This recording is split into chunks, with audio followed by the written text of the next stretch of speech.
और बड़ी खबर अमरोहा से, पत्नी को जिंदा जलाने की कोशिश की गई है। यहां पर पड़ोसियों ने महिला के मायके वालों को सूचना दी और महिला की हालत बेहद गंभीर है, जिसे दिल्ली रेफर कर दिया गया है। घटना के बाद आरोपी पति परिवार समेत फरार हो गया है। पति समेत 6 लोगों पर मुकदमा दर्ज किया गया है। थाना डिडौली क्षेत्र के गांव नारंगपुर का ये मामला बताया गया है। तो बड़ी खबर इस वक्त हम आपको दे रहे हैं। महिला की हालत गंभीर है और बताया जा रहा है कि यहां पर 6 लोगों पर मामला दर्ज हो चुका है। आरोपी पति अभी फरार है। आरोप यह है कि पत्नी को उसने जिंदा जला दिया।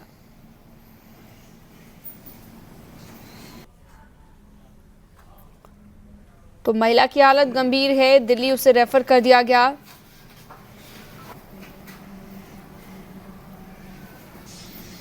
थाना डिडौली क्षेत्र के नारंगपुर गांव की ये घटना हम आपको बता रहे हैं। शिवम शर्मा हमारे साथ जुड़ चुके हैं अमरोहा से। शिवम, क्या लेटेस्ट अपडेट है इस मामले में? अभी आरोप ये है पत्नी को जिंदा जला दिया एक पति ने और मौके से फरार है। जी, मैं आपको बता दूं, पूरा मामला डिडौली थाना क्षेत्र का है, जहां पर गांव पड़ता है। उसके गांव के जो पत्नी थी, उससे कोई अनबन चल रही थी कुछ फ्लैट को लेकर, जिसको लेकर सिपाही भी छुट्टी पर आया हुआ था। जो सिपाही की तैनाती है मूलतः इस समय जो रामपुर से अभी ट्रांसफर हुआ है हाल ही में, तो बरेली हुआ है, जिसके चलते वो 7 दिन छुट्टी पर आया हुआ था। इसी चीज को लेकर उनमें कहासुनी हो गई पति पत्नी के बीच। पत्नी भी एक नर्स के रूप में जीएनएम नर्स का काम करती है। तो इसी चलते जो परिजन है उसके महिला के, उसको आरोप लगाया कि उसे जलाकर उसे मारना चाहता था। और जो पीड़ित परिवार की तरफ से जो मैके पक्ष की ओर से तहरीर देकर थाना डिडौली क्षेत्र में 6 लोगों के खिलाफ मुकदमा दर्ज कराया गया है। इसमें सास, ससुर, जेठ, जेठानी, उसके पति, ऐसे लोगों पर मुकदमा दर्ज कर लिया गया है पुलिस ने। फिलहाल पुलिस जल्द ही गिरफ्तार करने की तलाश में उन लोगों को जुटी हुई है और हो सकता है कि कल सुबह तक या दोपहर तक कुछ लोगों की गिरफ्तारी कर सकती है पुलिस। जी, बहुत शुक्रिया तमाम जानकारी विस्तार से देने के लिए आपका। संभल के मंदिर से साईं बाबा की प्रतिमा को हटाकर गणेश विसर्जन तक गणपति बप्पा की मूर्ति को विराजित किया जाएगा। मोहल्ला फेर की प्राचीन शिव मंदिर से 2011 से लगी साईं बाबा की प्रतिमा को मंदिर कमेटी और श्रद्धालुओं ने गंगा में प्रवाहित कर दिया। स्थानीय लोगों का कहना है कि अधिकांश लोग साईं बाबा की पूजा नहीं करते हैं।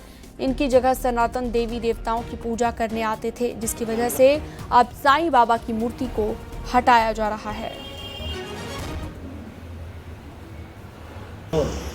मंदिरों में साईं बाबा की प्रतिमा का विवाद संभल पहुंचा है। संभल के एक मंदिर से साईं बाबा की प्रतिमा को हटाया गया है। करीब 10-12 साल पहले यहाँ पर प्रतिमा लगी थी। हम संभल के उसी मंदिर पर हैं। ये संभल के मोहल्ला ठेर का प्राचीन शिव मंदिर है, जहाँ पर भगवान शिव हैं, हनुमान जी हैं, तमाम देवी देवता हैं। वहीं इस मंदिर में साईं बाबा की भी प्रतिमा थी। हम अपने साथी कैमरा पर्सन से कहेंगे वो इस जगह दिखाएं। ये सामने जो आप तस्वीर देख रहे हैं, जहाँ श्री शिवाय नमस्तुभ्यम का ये एक बोर्ड रखा हुआ है, ये तख्त रखा हुआ है। यहाँ पर इस जगह पर साईं बाबा की प्रतिमा लगी थी। 2011 में इस प्रतिमा को स्थापित किया गया था। सुनील कुमार, न्यूज़ 18 संभल। बढ़ते हैं आगे और अगली खबर लखनऊ से। सीएम योगी ने आज आईटी एवं इलेक्ट्रॉनिक्स विभाग के साथ मीटिंग की है। मीटिंग में यूपी को इलेक्ट्रॉनिक्स मैन्युफैक्चरिंग का ग्लोबल सेंटर बनाने के उद्देश्य से उत्तर प्रदेश इलेक्ट्रॉनिक्स घटन विनिर्माण नीति 2025 लागू करने के निर्देश दिए गए। मुख्यमंत्री ने कहा कि इलेक्ट्रॉनिक्स सेंटर भारत की अर्थव्यवस्था का सबसे तेजी से उभरता क्षेत्र है। आज भारत विश्व का दूसरा सबसे बड़ा मोबाइल निर्माता है, जिसमें उत्तर प्रदेश की हिस्सेदारी लगभग 60% है। अपार संभावनाओं वाले इस सेक्टर का लाभ उत्तर प्रदेश को उठाना चाहिए। पिछले 8 सालों में प्रदेश ने औद्योगिक विकास की दिशा में ऐतिहासिक प्रगति की है। अब समय आ गया है कि उत्तर प्रदेश इलेक्ट्रॉनिक्स विनिर्माण में भी वैश्विक मानचित्र पर अपनी अलग पहचान बनाए। ये नीति प्रधानमंत्री नरेंद्र मोदी जी के आत्मनिर्भर भारत और मेक इन इंडिया के संकल्प को मजबूती देने के साथ राज्य की अर्थव्यवस्था को नई ऊंचाइयों पर लेकर जाएगी।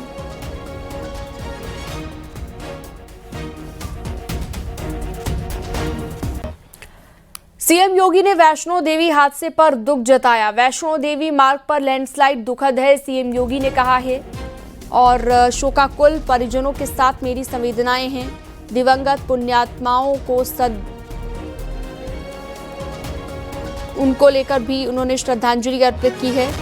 सद्गति मिले उन्हें और घायलों के ठीक होने की भी कामना की है सीएम योगी आदित्यनाथ ने।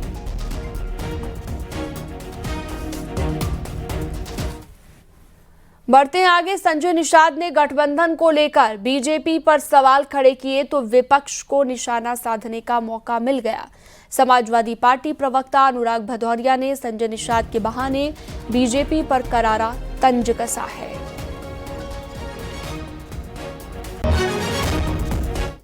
उत्तर प्रदेश में 2027 का रुझान आना शुरू हो गया है। निषाद जी जिस तरह का आरोप भारतीय जनता पार्टी पे लगा रहे हैं, इससे साफ जाहिर होता है कि उन्हें एहसास हो चुका है कि भारतीय जनता पार्टी की जमीन उत्तर प्रदेश में खिसक चुकी है। जनता ने भारतीय जनता पार्टी का साथ छोड़ दिया है। वो ये भी जानते हैं कि भारतीय जनता पार्टी जिन सहयोगी दलों के साथ होती है, उन सहयोगी दल को खा जाती है, खत्म कर देती है। इसलिए वो कहीं ना कहीं भारतीय जनता पार्टी से अपना पीछा छुड़ाना चाह रहे हैं और एहसास उन्हें इस बात का है कि उत्तर प्रदेश के अंदर में समाजवादी पार्टी जमीन पे मजबूत है, जनता समाजवादी पार्टी के साथ है और 2027 में समाजवादी पार्टी की सरकार बनेगी, भारतीय जनता पार्टी खत्म हो जाएगी।